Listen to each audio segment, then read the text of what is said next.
Hello दोस्तों, आप सभी का स्वागत है एनिमे की इस दुनिया में। तो इस एपिसोड की स्टार्टिंग में हम वर्मेल को देखते हैं। वो आइसक्रीम खा रही थी और ये वाला गाना गा रही थी। आइसक्रीम खाऊंगी कश्मीर जाऊंगी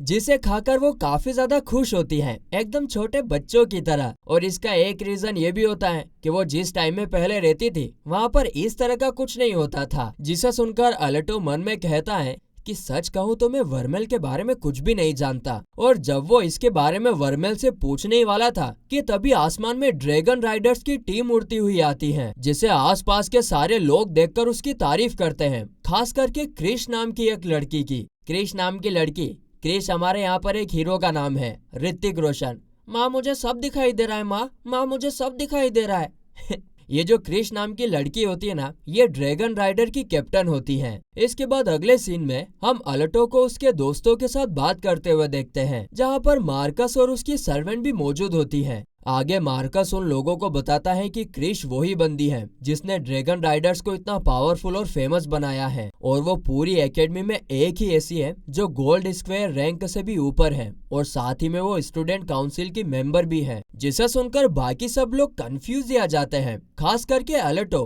क्योंकि उसे पता नहीं होता है कि वो एकेडमी में रहने के साथ साथ गोल्ड स्क्वायर रैंक भी हासिल कर सकता है। इधर वर्मेल को तो यह सब सुनकर कुछ भी समझ में नहीं आ रहा था। तो लिलिया उसे समझाती है कि एकेडमी में फिलहाल 7 गोल्डन स्क्वायर रैंक वाले स्टूडेंट्स हैं, और उनमें से 5 स्टूडेंट काउंसिल के एग्जीक्यूटिव ऑफिसर हैं। ये सारे एग्जीक्यूटिव ऑफिसर एकेडमी के अलग अलग क्लब से चुने जाते हैं, जो कि एकेडमी के सबसे पावरफुल स्टूडेंट्स में से एक होते हैं। और कुछ लोगों का तो ये मानना है कि एकेडमी के प्रोफेसर तक उनकी बराबरी नहीं कर सकते। अब ये सब सुनकर अलटो कहता है काश मैं भी उनमें से एक होता। तभी वर्मेल उससे लिपट जाती है और कहती है कि मेरे होते हुए तुम्हारे लिए ये कोई बड़ी बात नहीं है बॉस। अब इस सीन को देखकर तो लिलिया इतना जेलस फील करती है, जिसके कारण उसके और वर्मेल के बीच में फिर से बहस शुरू हो जाती है। तभी सीन गर्ल्स चेंजिंग रूम की तरफ शिफ्ट होता है, जहाँ पर कपड़े चेंज करते हुए लिलिया कहती है कि इस वर्मेल का ना जरूर कोई दूसरा मकसद है, इसीलिए तो वो हर बार अल्टो से चिपकी हुई रहती है। जिसे सुनकर पास ही में खड़ी मार्कस की सर्वेंट कहती है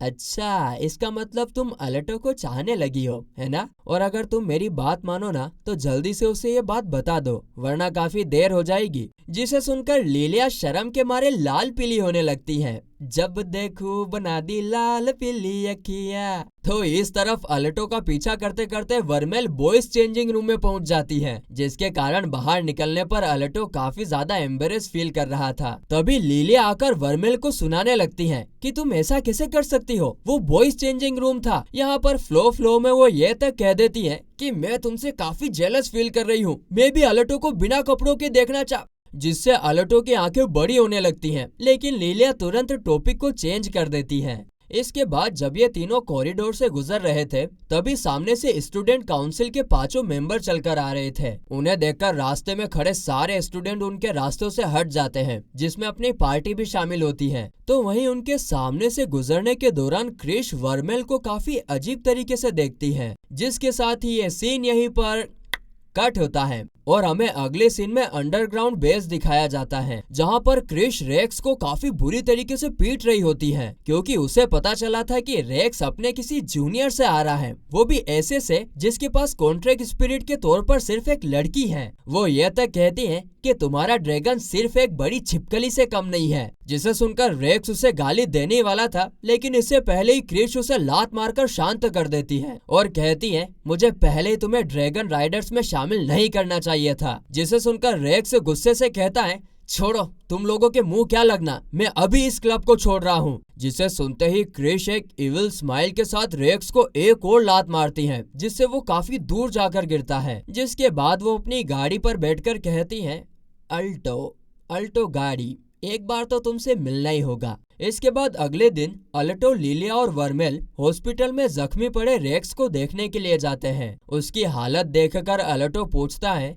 कि तुमने ऐसा क्या किया जो तुम्हें इतनी बुरी तरीके से पीटा गया। जिस पर रेक्स कोई जवाब नहीं देता है और पूछता है कि तुम ड्रैगन्स के बारे में क्या सोचते हो। जिस पर अलटो कहता है कि यही कि वो काफी बड़े और खतरनाक होते हैं, हाँ लेकिन सेम टाइम पर वो मुझे काफी ज्यादा कूल भी लगते हैं। और हाँ, बस मैं इतना ही सोचता हूँ ड्रैगन के बारे में। जिसे सुनकर रेक्स उसे यहाँ से जाने के लिए कहता है, ये कहकर कि तुम जाओ यहाँ से, और हाँ, मेरी इस हालत के जिम्मेदार तुम नहीं हो। जिसे सुनकर अलटो को किसी चीज का एहसास होता है और फिर अगले ही सीन में हम उसे वर्मेल के साथ कोई सी सीढ़ियां चढ़ते हुए देखते हैं, और ये सीढ़ियां उसी स्टेज की तरफ जाती है जहाँ पर फाइट किए जाते हैं। और उसके ऊपर पहुंचते ही हमें पता चलता है कि अलटो यहाँ पर क्रिश को फाइट के लिए चैलेंज करने के लिए आया है। उसे देखकर क्रिश समझ जाती है कि ये सब वो रेक्स के लिए कर रहा है। जब रेक्स के लिए क्यों नहीं करेगा, अरे हमारा अलटो यारों का यार है यार। यहाँ पर क्रिश उसे एक आखिरी चांस भी देती है पीछे हटने का, लेकिन अलटो के चेहरे को देखकर हम साफ साफ बता पाते हैं कि उसका पीछे हटने का कोई इरादा नहीं है। और ये बात क्रिश भी समझ जाती है, इसीलिए तुरंत वो समनिंग मैजिक का यूज करती है, जिसके चलते उसके पीछे एक काफी खतरनाक ड्रैगन अपीयर होता है। और उसे देखकर अलटो तुरंत वर्मेल को किस करने का कहता है, और जैसे ये दोनों किस करते हैं तो उनके पास गोल्डन माना तैयार हो जाता है, जिसे देखकर क्रिश तक चौंक जाती है।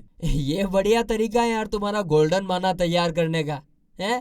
तो इधर उन दोनों को किस करते हुए देखकर लिलिया काफी जोर जोर से चिल्ला रही थी। साथ ही में इन दोनों के चैलेंज के बारे में रेक्स को भी पता चलता है। तो वहीं इस तरफ अलटो आइस मैजिक का यूज करता है, जिसे देखकर क्रिश कहती है कि तुम सेकेंड ईयर के मुकाबले काफी ज्यादा पावरफुल लग रहे हो। लेकिन तुरंत बाद वो फायर बॉल से आइस को तोड़ देती है और एक फायर बॉल डायरेक्ट उनकी तरफ फायर करती है, जिसे वर्मेल रोक तो लेती है, लेकिन उसकी स्किन थोड़ी बहुत ही सही लेकिन जल जरूर गई थी। जिसे देखकर क्रिश एक के बाद एक उनके ऊपर फायर बॉल से अटैक करती जा रही थी, जिसे वर्मेल रोक तो लेती है लेकिन थकावट के कारण वो नीचे गिर जाती है। अब ये देखकर अलटो क्रिश के ऊपर आइस मैजिक से अटैक करता है, जिसे क्रिश बंदूक से जैसे गोली चलाते ना वैसे करके फोड़ दे रही थी। साथ ही में वो मन ही मन ये भी कहती है कि अलटो का माना लेवल और उसका स्पेल एग्जीक्यूशन सेकेंड ईयर के हिसाब से काफी ज्यादा तेज है, लेकिन फिर भी मुझे फिक्र उसकी नहीं बल्कि वर्मेल की है। ये मेरे फायर बॉल के अटैक्स को बिना किसी प्रोटेक्शन के सिर्फ अपने हाथों से रोक रही है। और इसीलिए वो वर्मेल से कहती है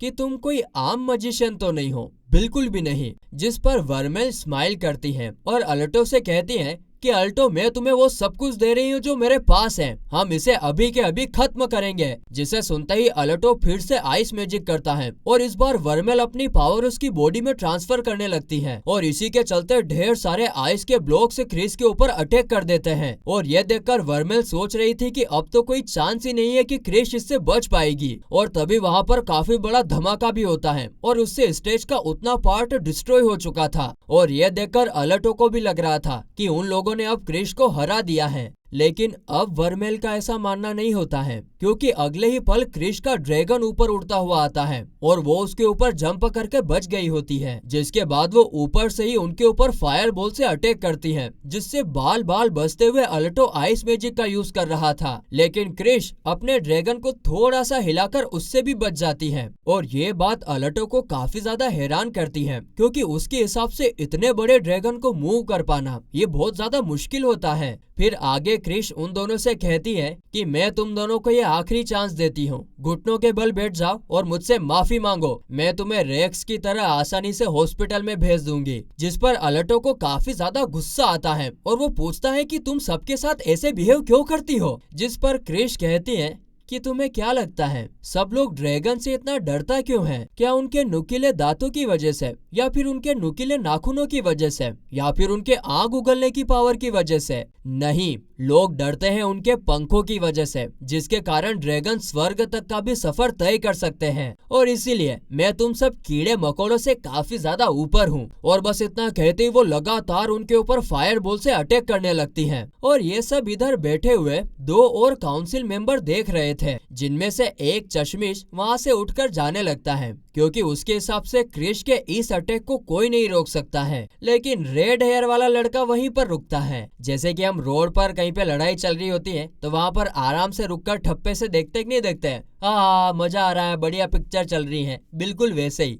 तो वहीं इधर हम देखते हैं कि इतने खतरनाक अटैक से भी वर्मेल ने अलटो को बचा लिया होता है, लेकिन अब उसकी हालत काफी ज्यादा खराब हो गई थी। तो अलटो शील्ड बनाने ही वाला था, लेकिन वर्मेल उसे वहीं पर रोकती है और कहती है कि तुम बस माना कलेक्ट करने पर ध्यान दो उसके बाद मैं उन्हें एक ही हिट में उठाकर फेंक दूंगी। तभी क्रिश एक बार फिर उनके ऊपर लगातार ऊपर से अटैक करती है और कहती है कि मैं सब लोगों के साथ ऐसा बिहेव इसलिए करती हूँ क्योंकि देखो मैं ऊपर हूँ और ऊपर से ही सब कुछ कंट्रोल करती हूँ। वीक लोगों की तो कॉन्ट्रैक्ट स्पिरिट भी वीक होती है, उन लोगों की कोई औकात नहीं होती है। जैसे कि रेक्स, उसका ड्रैगन किसी बड़ी छिपकली से कम नहीं है जो कि उड़ तक नहीं सकता है। हम देखते हैं कि वो ये सब कहती जा रही थी और उन लोगों पर लगातार फायर बॉल से अटैक किए जा रही थी, मगर वर्मेल ने इस बार भी अलर्टो को बचा लिया होता है। तो वहीं क्रिश की बातें सुनकर अलर्टो कहता है कि नहीं, बिल्कुल भी नहीं, तुम पूरी तरीके से गलत हो। एक कॉन्ट्रैक्ट स्पिरिट काफी अनमोल होती है और जिन लोगों के पास भी वो है उन्हें खुद को लकी समझना चाहिए। जिसे सुनकर क्रिश गुस्से से कहती है तो फिर आओ, मुझे हरा कर दिखाओ। तुम्ही ने तो मुझे इस डुएल के लिए चैलेंज किया था। मैंने जब तुम्हें चांस दिया था बेटा कि पीछे हट जाओ, तब तुम पीछे नहीं हटे। अब मरने के लिए तैयार हो जाओ। आज मैंने अगर तुम्हें मिट्टी में नहीं मिलाया ना तो मेरा नाम भी क्रिश नहीं। जिस पर वर्मेल कहती है कि वो गलत नहीं कह रही है, हम ही ने उसे चैलेंज किया है, अब हमें उसे प्रूव करके दिखाना है और उसकी इस सोच को मिट्टी में मिलाना है। और तभी क्रिश देखती है कि उन दोनों की बॉडी में से काफी सारा माना निकल रहा है। उसे यकीन नहीं हो रहा था कि इतने सारे स्पेल्स को कास्ट करने के बाद भी उनके पास इतना ज्यादा माना बचा हुआ है। लेकिन फिर तुरंत बाद वो उनके ऊपर अपने फायर बॉल से अटैक करती है, तो ये दोनों भी उसके ऊपर अपने एक बड़े से आइस ब्लॉक से अटैक करते हैं। अब दोस्तों, इस फाइट में कौन जीतेगा, फालतू का एटीट्यूड या फिर हमारी हम्बलनेस, यह तो हमें अगले एपिसोड में ही पता चलेगा, क्योंकि यह एपिसोड तो यहीं पर खत्म होता है।